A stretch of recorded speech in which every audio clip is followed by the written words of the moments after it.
John chapter 5. Afterward, Jesus returned to Jerusalem for one of the Jewish holidays. Inside the city, near the sheep gate, was the pool of Bethsaida. Bethesda was the pool of Bethesda, with 5 covered porches. Crowds of sick people, blind, lame, or paralyzed, lay on the porches. One of the men lying there had been sick for 38 years.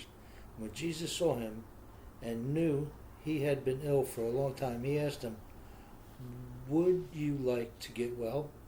"I can't, sir," the man said, "for I have no one to put me in the pool when the water bubbles.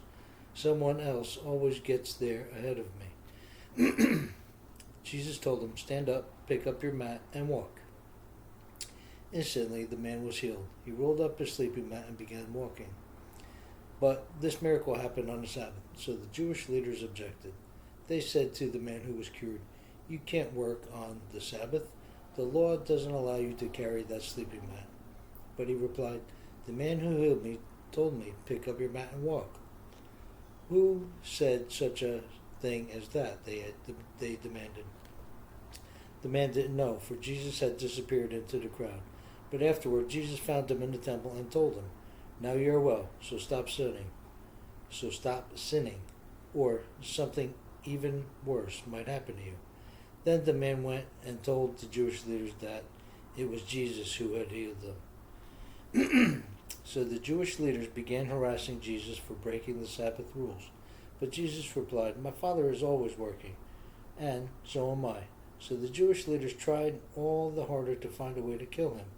For he not only broke the Sabbath, but he called God his Father, thereby making himself equal to God. So Jesus explained, "I tell you the truth, the Son can do nothing by himself. He does only what he sees the Father doing. Whatever the Father does, the Son also does. For the Father loves the Son and shows him everything he is doing. In fact, the Father will show him how to do even greater works than healing this man. Then you will truly be astonished. For just as the Father gives life to those he raises from the dead, so the Son gives life to anyone he wants. In addition, the Father judges no one. Instead, he has given the Son absolute authority to judge, so that everyone will honor the Son, just as they honor the Father.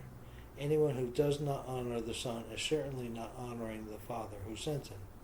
I tell you the truth, those who listen to my message and believe in God, who sent me, have eternal life.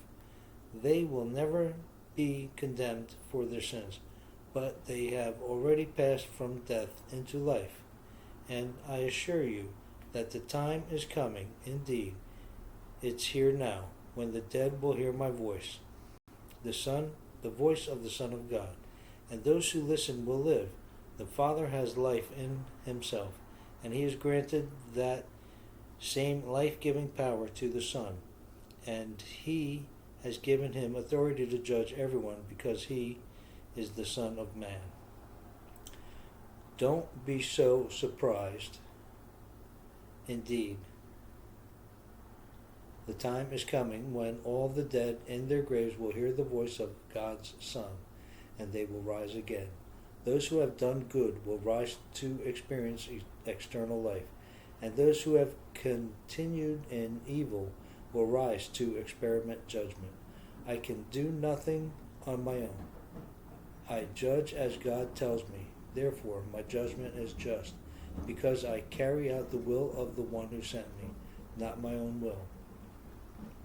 If I were to testify on my own behalf, my testimony would not be valid, but someone else is also testifying about me, and I assure you that everything he says about me is true.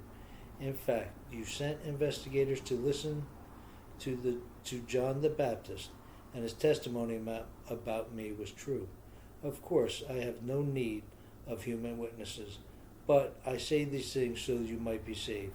John was like a burning and shining lamp, and you were excited for a while about his message. But I have a greater witness than John. my teachings, and my miracles. The Father gave me these works to accomplish, and they prove that he sent me. And the Father who sent me has testified about me himself. You have never heard his voice or seen him face to face, and you do not have his message in your hearts, because you do not believe me, the one he sent to you. You search the scriptures because you think they give you external or eternal life, but the scriptures point to me. Yet you refuse to come to me to receive this life. Your approval means nothing to me because I know you don't have God's love within you. For I have come to you in my Father's name, and you have rejected me. Yet if others come in their own name, you gladly welcome them. No wonder you can't believe, for you gladly honor each other, but you don't care about the honor that comes from the one who alone is God. Yet it isn't I who will accuse you before the Father.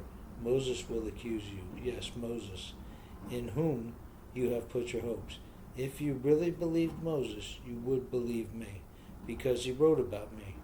But since you don't believe what he wrote, how will you believe what I say?